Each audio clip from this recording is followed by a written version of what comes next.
Warm greetings to everyone. Today we discuss the poem Africa written by David Diop, the African writer. Before we get into the poem, let us know something about the writer. David Mantesi Diop. He was born on July 1927 and died on 29th August 1960. He was a French West African poet known for his contribution to the Negritude literary movement. His works reflect his anti colonial stance. Deb started writing poems while he was still in school, and his poems started appearing in Presence African since he was just 15. Diop lived his life transitioning constantly between France and West Africa from childhood onwards. His work is seen as a condemnation of colonialism and detest towards colonial rule. Like many Negritude authors of the time, Diop hoped for an independent Africa. Within the movement, he was recognized as the voice of the people without voice. He died in the crash of Air France in Atlantic Ocean of Dakar, Senegal at the age of 33 on 29th August 1960. His one small collection of poetry, Coups de Pillion, came out from Presence Africaine in 1956. It was posthumously published in English as Hammer Blows, translated and edited by Simon Mondo and Frank Jones. Now over to the poem.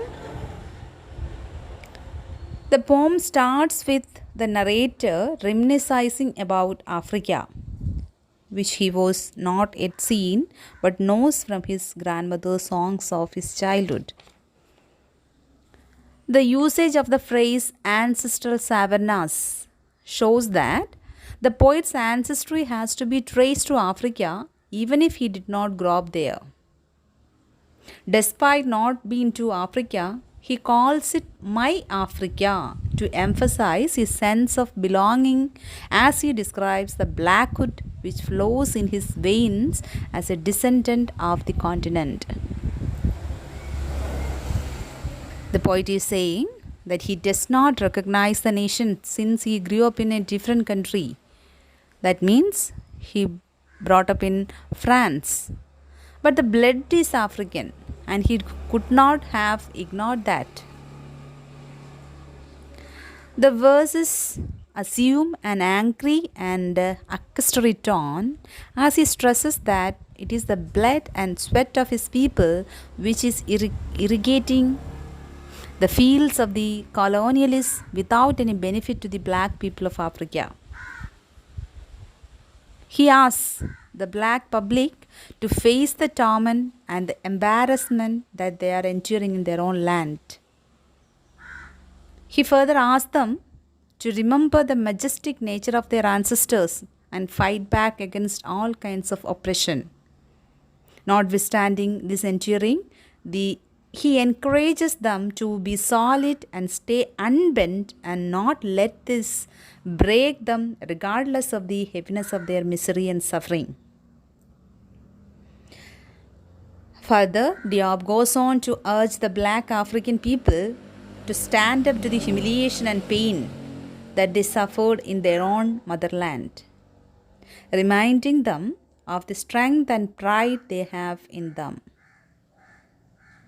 He stresses the need to say no to the whips of colonial masters who make them work under the hot midday sun, leaving ugly scars on their backs. Despite the suffering, the narrator urges Africans to be strong and resist being broken up by the heavy weight which colonialism symbolizes. Africa is then personified as an elder who chides the narrator for thinking impetuous thoughts, implying that the continent is aware of impending changes or revolution. The tree, young and strong, represents the young generation of Africans who are patiently but obstinately waiting until they get the liberty they are waiting for. The tree is standing among the white and faded flowers, by which the poet means the colonialists who will fade in time, while the youthful Africans will grow in strength and wait for the moment to seize their freedom from the invaders. Diop realizes that freedom will not be acquired on a silver platter, but will have to be fought for so that the black people will eventually acquire the bitter taste of liberty in the end. The poem remains significant even after many years of independence from colonial rule because the continent still experiences neocolonialism up to this day. Black people should not be under the illusion that political independence automatically translates into full independence from oppression and exploitation. The demonization of true pan African leaders such as President Mugabe is an apt example of how neo-colonialists continue to find ways of exploiting Africa despite the facade of independence, making Africans think that colonialism is over.